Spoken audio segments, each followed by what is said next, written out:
experiences in addiction and recovery. And bless her heart for being willing to speak and be of service to the group. Our little ray of sunshine, Miss Angela Michelle. Please unmute and go ahead. Good morning, everyone. Can everyone hear me? I apologize in advance. Where I sit, the sun normally comes in and likes to be a part of the group. So if I fade out a little bit, I'm still here. It's just Soul would like to join us. Let's see. It all started December 2nd, 1973 at 14:29 Eastern Time in Detroit, Michigan. A young girl was born and all was right with the world. And in that very moment that she entered into the world, she slid into a vat of Merlot.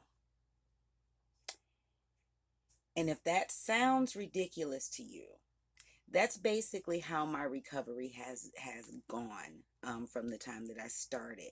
It was about 20 years since I started drinking, and the idea that I was powerless over it fueled my not being able to recover. Was born into an American family that basically celebrated with drinking, Mondays, Tuesdays, Wednesdays, birthdays, Jesus's birthday. So it was something that was common. And when I started, it was pretty much the same as everyone else, testing in teenage years and getting that warm buzz, getting that comfortability. I don't know if it comes across, but when I was younger, I was very shy. So alcohol was my go-to. I know that's hard to believe, but alcohol was my go-to and my social lubricant. Um, when I was 16 years old, I was blessed enough to become a mother for the very first time. And with that came some responsibilities that I wasn't necessarily equipped for emotionally. 2 years after that, I had my second. And 2 years after that, I had my third. So the social aspect of drinking slowly became, oh my God, these kids are not dolls. I can't just sit them and let them just be while I go and decompress. So it became a coping mechanism. From there, it became a way of life. I became known as the wine lady. Everyone who had a question about what wine goes good with this and how do you serve this wine, Angela Michelle was the go-to person. My personality and character revolved around it. And it never was too much of a problem in my mind because I was able to take care of my children. They were all healthy. They are all now thriving, healthy adults. So we all made it through. I was able to keep a job. I was able to keep now 3 husbands. So I had that going for me.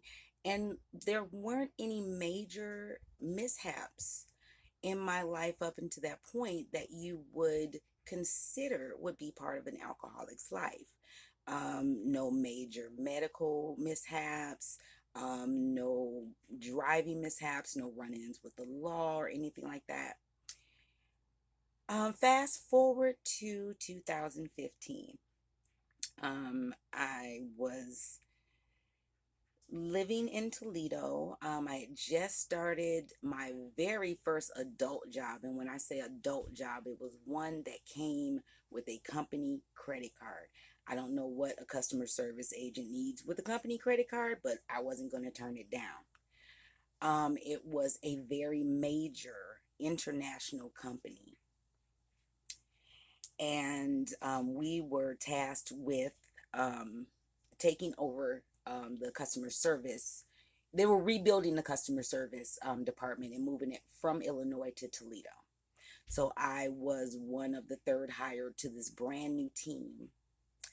They sent us out for all expenses paid training in Chicago, and it was just this big responsibility.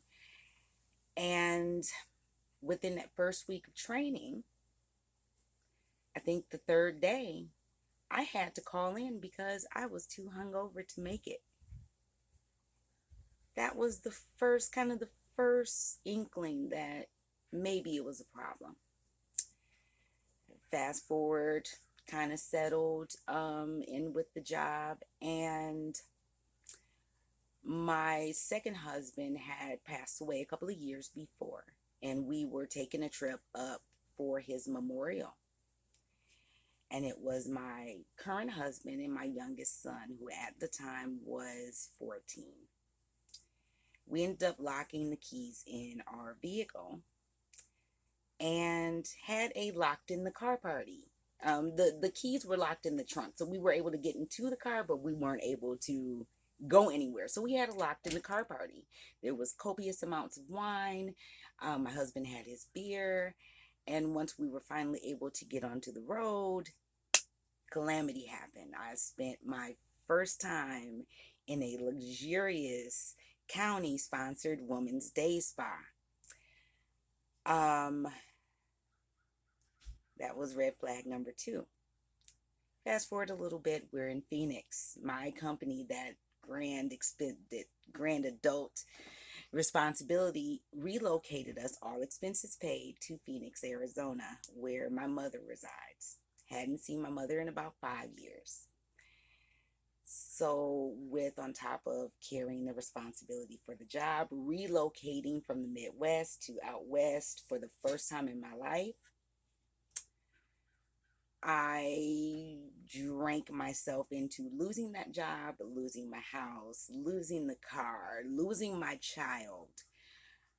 And at that particular point, this was about 2016, I was like, maybe this isn't as social as I think it is. I started just dipping my toe in the water by doing a search about non-12-step recovery. Because I knew it wasn't for me. The powerlessness of it was not for me. The way that I was thinking that if I had the power to mess up my life so terribly, why didn't I have the power to redeem myself?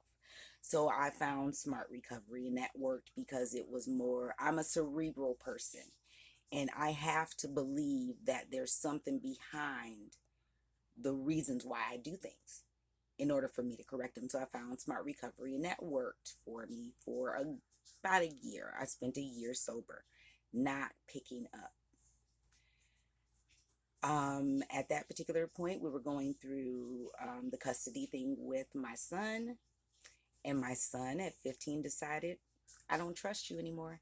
I don't want to be with you anymore. And coming from being a mother from the age of 16, this was about 40,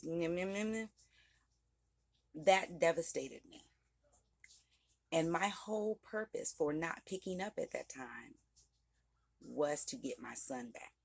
When my son said, I don't want to be back, I said, censor this. I have no reason not to drink. And from there, I spent 2 years in relapse. To present day, I am now in lovely Floral City, Florida, which is about that big, living with my husband and my mother-in-law. Big drinking atmosphere. And in March of last year, I drank myself into an alcohol-induced psychosis where I physically attacked my husband and my mother-in-law and landed in another county-sponsored day spa.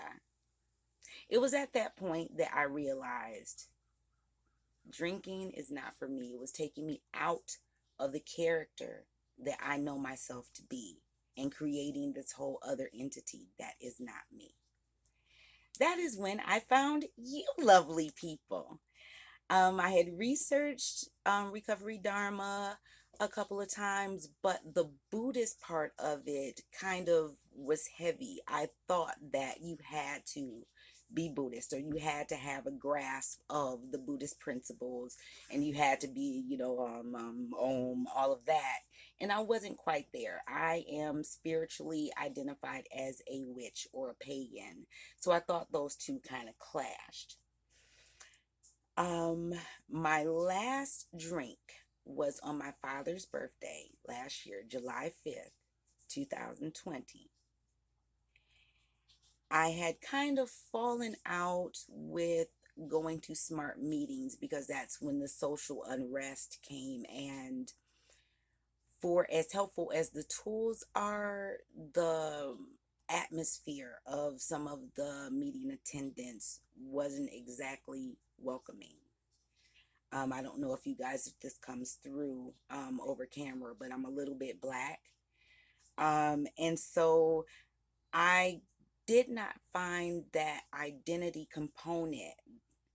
Thank you so much, Rick. That identity component there, because for me, recovery at that particular time, recovery had to be a part of my life. It was not something that was separate. I could not take it and say, okay, today's Monday, I'm putting sobriety over here and I'm gonna go over here and do it. Had to be all encompassing.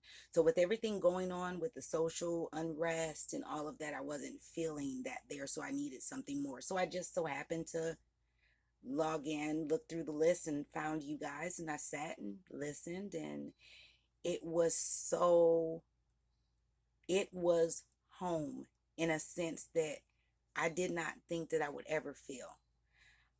There were no expectations. There was no heavy over, you have to, this is what sobriety has to look like.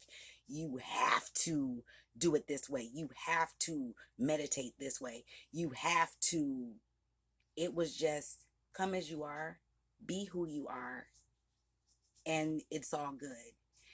And that has been the saving grace on many, many occasions in this past year. A few of you have heard some of the backstory of me being here and what I've gone through in times where I really wanted to pick up.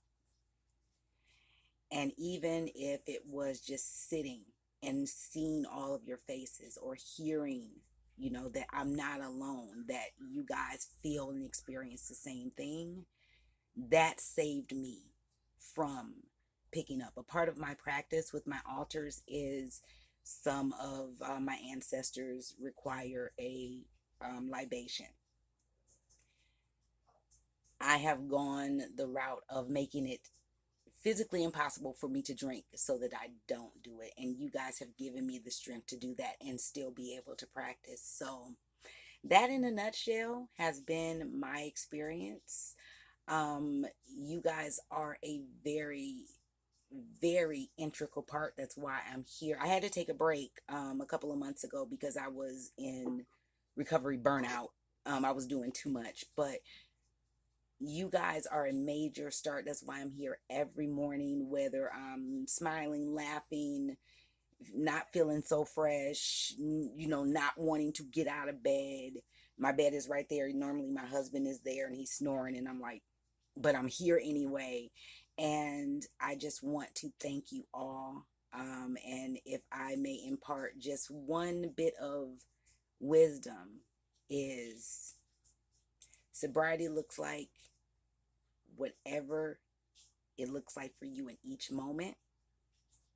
If it feels right here, you got it. Even if you stumble and fall, there's always that opportunity, that next opportunity to pick back up. So thank you so much for listening. I appreciate you all. Thank you so much for your presence, your energy, your practice, and just your being you. Thank you, Angela Michelle. Thank you for your share.